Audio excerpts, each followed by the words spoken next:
pudéssemos ter um filho. Deus queira que seja uma menina. Por que não gêmeos? Mas os filhos não chegavam, e o casal real ficava cada vez mais triste. Não se alegravam nem com os bailes da corte, nem com as caçadas, nem com os gracejos dos bufões, e em todo o castelo reinava uma grande melancolia.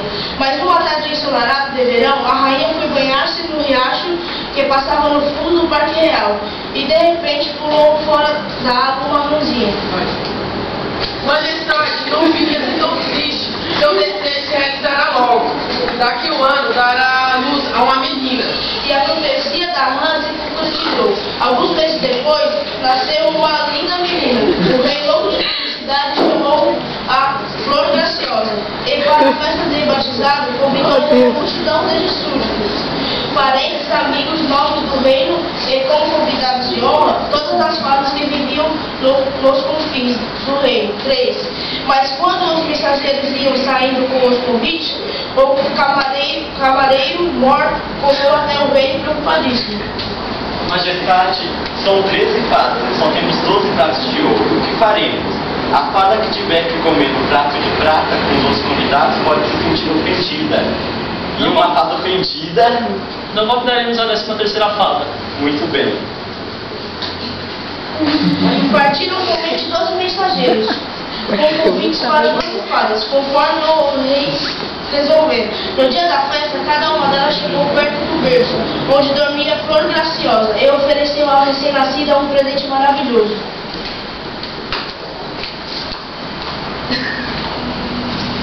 Será a moça mais linda do reino. 11 fadas já tinham desfilado em frente ao berço, faltava somente uma. Entretida em tirar uma mancha do vestido, no qual um garçom desajeitado tinha virado uma taça de sorvete, quando chegou a 13ª, aquele que não tinha sido convidado, por falta de pratos de ouro, estava com uma expressão muito sombria e ameaçadora, terrivelmente ofendida por ter sido excluída. Lançou um olhar maldoso a Flor Graciosa, que dormia tranquila, e disse em voz baixíssima: Aos 15 anos, a princesa vai se ferir. Com tudo de uma roca, ela morrerá. Caraca. Não posso desfazer a maldição que tinha a princesa. Posso modificá-la um pouco. Por isso, Flor Gloriosa não morrerá, dormirá, até que a chegada do príncipe a acorde do sono. Passados os primeiros momentos de espanto e terror, o rei considerada a necessidade de tomar providências. Instituiu uma lei severa: todos os instrumentos de fiação existentes no reino deveriam ser destruídos. E daquele dia em diante, ninguém mais fiava nem milho, nem algodão, nem lã. Ninguém, além de uma velhinha que vivia há muitos anos esquecida em uma torre do castelo. Flor Graciosa crescia, e os presentes das fadas, apesar da maldição, estavam dando resultados. Era bonita, boa, gentil, caridosa, e os súditos a adoravam. No dia em que completou 15 anos, o rei e a rainha estavam ausentes, ocupados numa partida de caças. Talvez quem sabe, em todo esse tempo, tivesse até esquecido a profecia da fada malvada. Flor Graciosa, porém sozinha, aborrecia-se e começou a andar pelas salas do castelo. Chegando perto de um portãozinho de ferro que dava acesso à parte de cima de uma velhinha torre.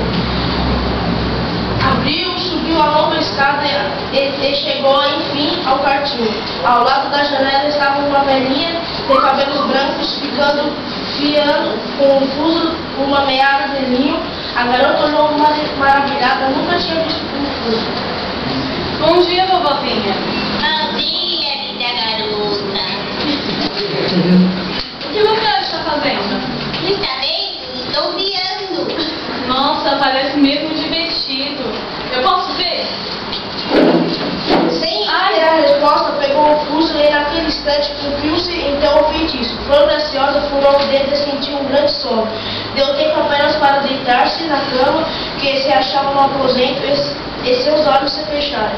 Na mesma hora, aquele sono estranho difundiu-se por todo o palácio. Adormeceram no trono o rei e a rainha, recém-chegados da partida de casa. Adormeceu o cozinheiro que assava carne e o servente serpente que levantava as luzes. Adormeceram os cavaleiros com a espada na mão e as damas que enrolavam seus cabelos. Em volta do castelo surgiu rapidamente uma extensa mata, tão extensa que após alguns anos o castelo ficou oculto. Nem os muros apareciam, nem a ponte levadiça, nem as torres, nem a bandeira hasteada, que pendia na torre mais alta. Nas aldeias vizinhas costumava-se passar de pai para filho a história de Flor Graciosa, a bela adormecida que descansava protegida pelo bosque cerrado. Flor Graciosa, a mais bela, a mais doce das princesas, injustamente castigada por um destino cruel. Algum mais audacioso tentaram chegar ao castelo, sem êxito.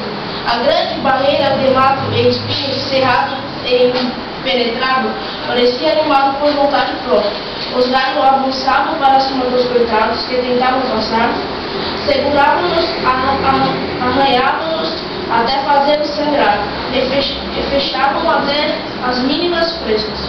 Outros mais teimosos sacrificaram a própria vida. Um dia chegou nas redondezas um jovem príncipe bonito e corajoso, soube do